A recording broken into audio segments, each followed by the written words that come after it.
स्वागत है आप सभी का स्पिरिचुअल ज्ञान पर।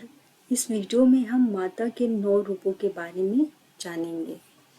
वैसे तो नवरात्रि में माँ दुर्गा के 9 रूपों की पूजा उपासना बहुत ही विधि विधान से की जाती है, और जिसमें जो माता का पहला रूप है वो शैलपुत्री का है।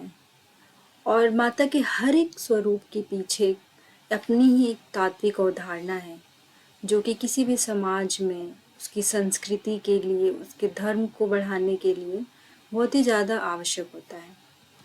तो आइए हम इस वीडियो में माता के प्रथम स्वरूप, जो माता का पहला स्वरूप है, जिसे हम शैलपुत्री कहते हैं, उसके बारे में जानते हैं। तो क्या होता है कि जो माता रानी है, जब वो हिमालय के यहाँ पुत्री के रूप में जन्म लेती हैं, तो इसी कारण उनका जो नाम है वो शैलपुत्री पड़ जाता है।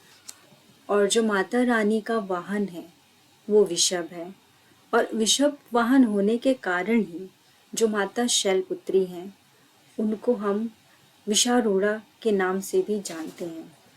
जो माता रानी है, जो माता का पहला स्वरूप है, उनके बाएं हाथ में कमल सुशोभित है, और माता के जो दाएं हाथ है उसमें त्रिशूल सुशोभित है।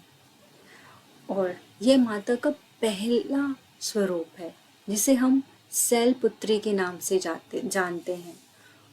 और माता शैलपुत्री के पीछे एक कहानी है।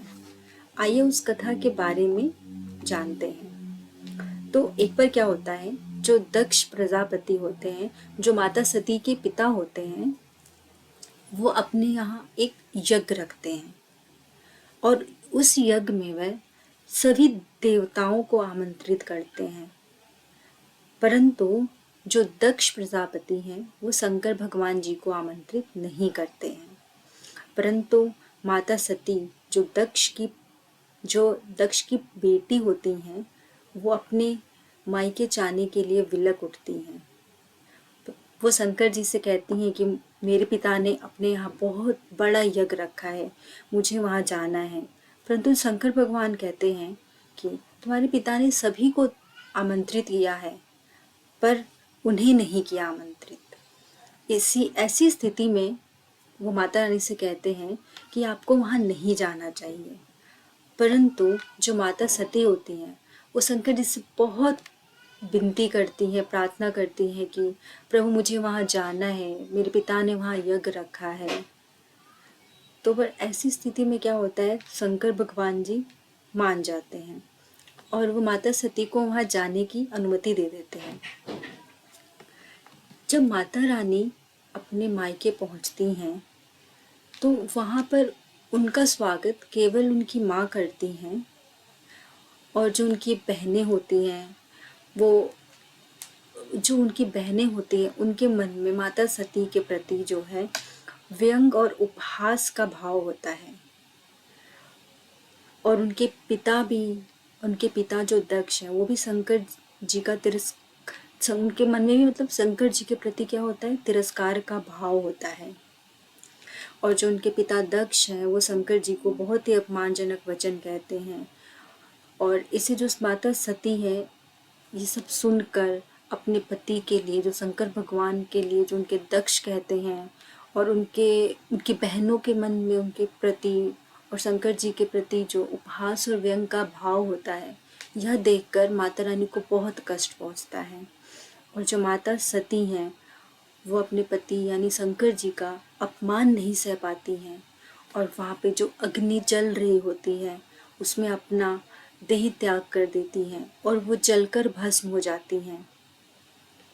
और जब ये शंकर जी देखते हैं तो उनको बहुत ही दारुण दुख होता है, वो बहुत दुखी होते हैं, और शंकर जी वहाँ प्रकट होकर उस यज्ञ को विध्वंस कर देते हैं। और जब अगले जन्म में जो माता सती हैं, वही माता सती हिमालय के यहाँ, जो शैलराज हिमालय थे, उनके वहाँ पुत्री के रूप में जन्म लेती हैं। और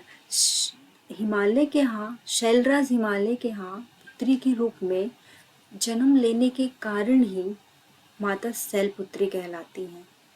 और माता शैलपुत्री को ही जो हमें पार्वती और हेमवती के नाम से भी जानते हैं। जो पार्वती और हेमवती नाम है वो माता का ही है।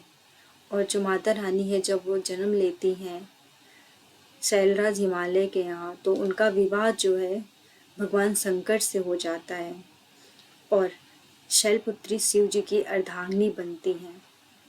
और इस तरह माता शैलपुत्री दुर्गा माता के प्रथम स्वरूप को शैलपुत्री के नाम से जाना जाता है।